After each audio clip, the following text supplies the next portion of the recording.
வணக்கம். இது பாரதி ஊடகத்தின் இரவு நேர பிரதான செய்திகள். நாட்டின் பொருளாதார சரிவிற்கு ராஜபக்ஷ சகோதரர்களே காரணம். அவர்கள் நாட்டிற்கு வெளியே வைத்திருக்கும் பணத்தை கொண்டு நாட்டின் பொருளாதாரத்தினை மீட்டெடுக்க முடியும் என நாடாளுமன்ற உறுப்பினர் சட்டத்தரணி சுமந்திரன் தெரிவித்துள்ளார். நாட்டின் பொருளாதார நெருக்கடி குறித்து நாடாளுமன்றத்தில் கருத்து தெரிவிக்கும் போது அவர் இதனை தெரிவித்துள்ளார்.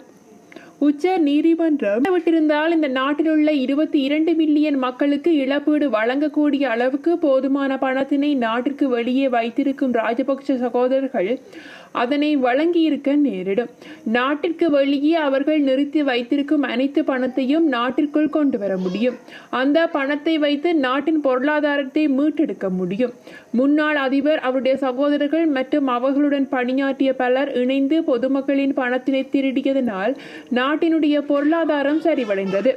நாட்டின் பொருளாதாரத்தை மீட்டெடுப்பதற்கு இந்த நாட்டில் ஒவ்வொரு குடிமகனும் இழப்பீடு கோருவதற்கான உரிமை உள்ளது. அவ்வாறு இழப்பீடு கோரினால் திருடப்பட்ட பணத்தை மீண்டும் கருவூலத்தில் கொண்டு வர உயர் நீதிமன்றம் உத்தரவிடும் எனவும் சுமந்திரன் மேலும் தெரிவித்துள்ளார். I take the view that it is only a member of parliament who is accountable to parliament in that way who must hold the portfolio of finance.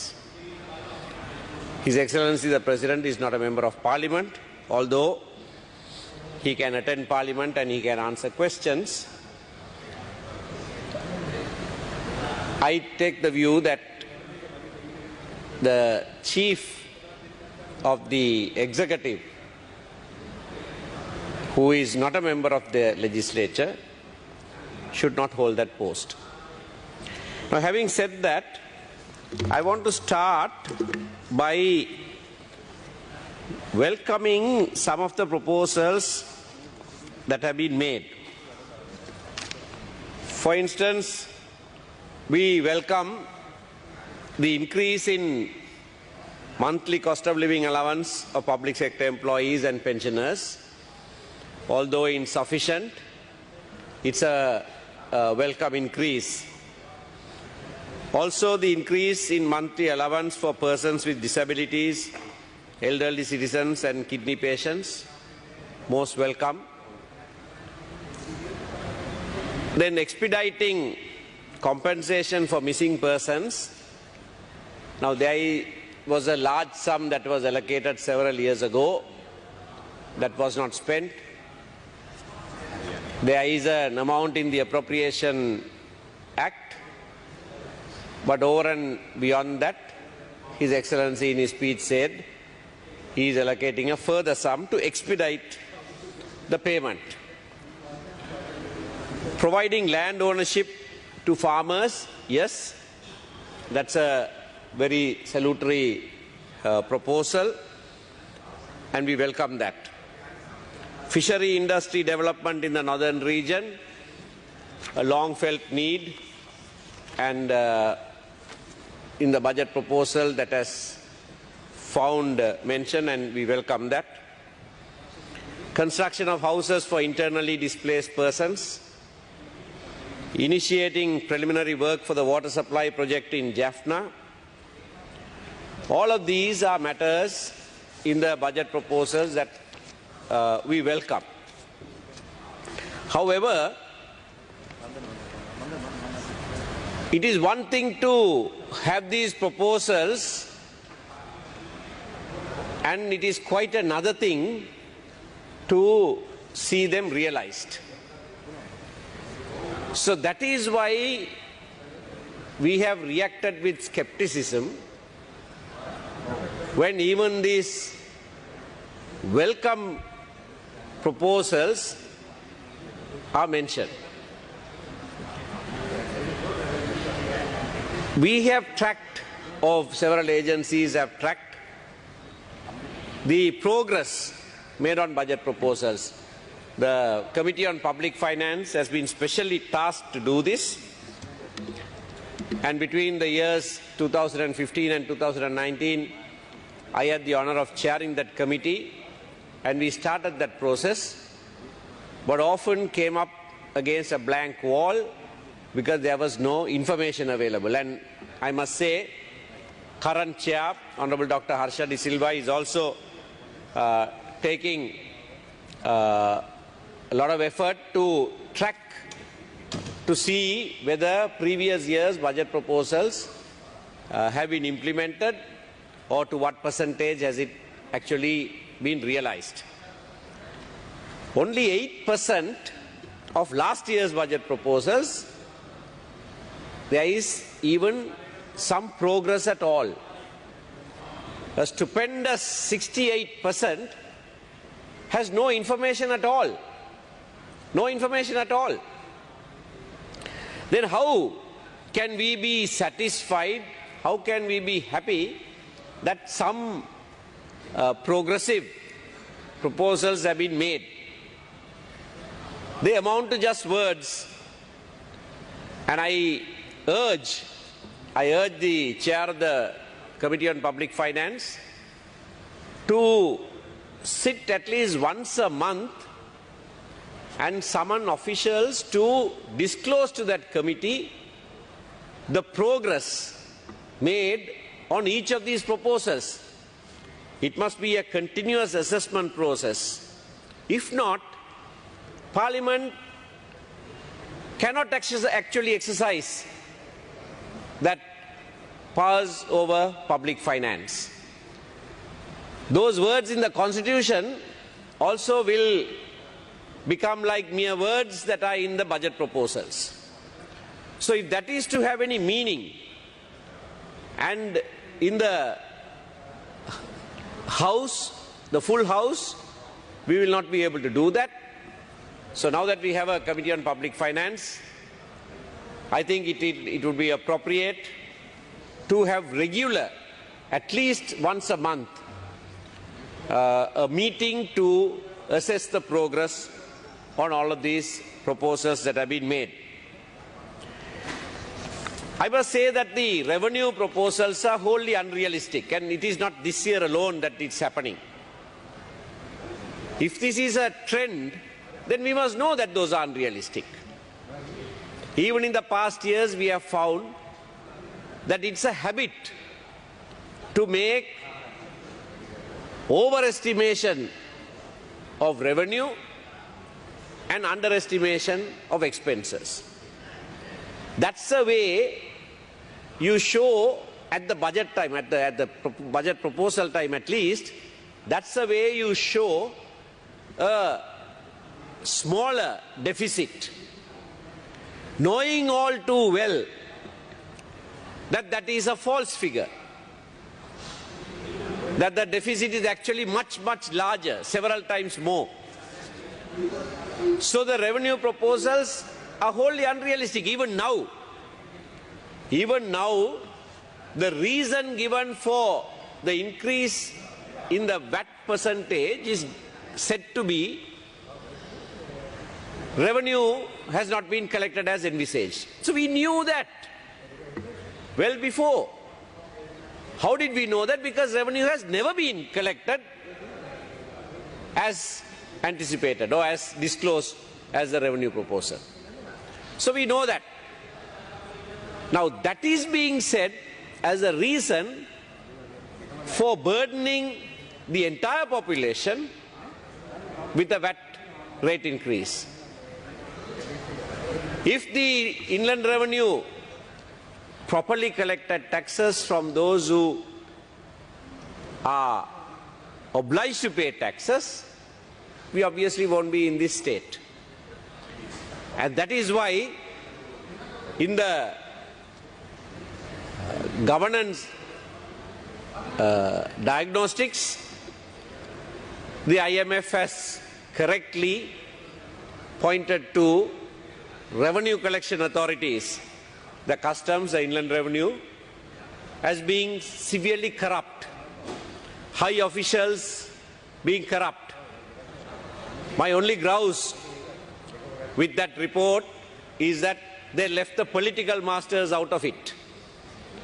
In fact, the revenue collection authorities are shielded and protected by the political masters in office who are more corrupt than their those officials themselves. Now that is the reason why the country went into bankruptcy, and there is also heavy disparity in allocations. Defense continues to be a high expenditure. We are set to have the 17th largest army in the world for a small country such as ours. 17th largest, just the size of the army itself.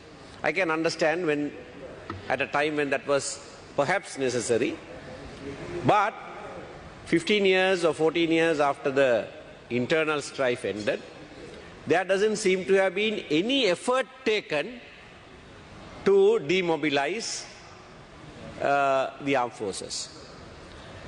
That effort has not happened at all. And so we keep pumping money into a sector that is not necessary to be maintained in the current context. And with regard to corruption, the Supreme Court delivered a judgment yesterday, 265 pages. Most welcome judgment of the Supreme Court. Unfortunately, it's a majority judgment. One judge, for reasons that he has stated, has dissented, but it's a 4-1 judgment holding the then President, Ministers of Finance who held that portfolio, governors of Central Bank, the successive governors, Secretary Treasury, advisor to the President, one member of the Monetary Board, and the Monetary Board itself responsible for the collapse of the economy. Now, I want to recount a particular series of events. The advisor to the President, Dr. P.B. Jayasundara, was found guilty by the Supreme Court in the case of Vasudeva Nanayakara versus K.N. Choksi. And I must disclose my interest in the matter because I was the counsel who appeared for Vasudeva Nanayakara.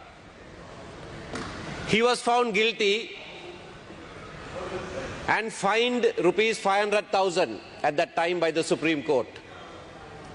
He paid the fine. He was told that he cannot hold public office thereafter. He gave an affidavit to court stating that he will not hold any public office thereafter. Then there was a change in the office of the Chief Justice. And the new Chief Justice, the Minister of Justice is asking me to name the person. I will name him. I will tell. It's not wrong to name. The new Chief Justice, Asoka De Silva, constituted a court to which Dr. P.B. Jayasundara made an application to withdraw his affidavit.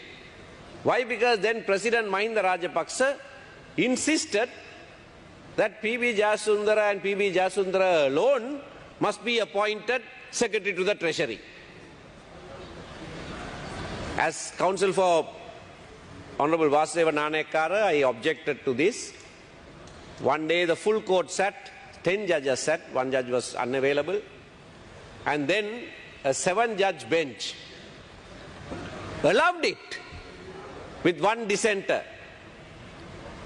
Honorable Shirani Tilakavadana wrote a dissenting judgment, a dissenting order. Others allowed it. And he was appointed Secretary to the Treasury. The Chief Justice at the time who loved it, the day after his retirement became the legal advisor to the then President. So, corruption in high places is demonstrated by this just one example.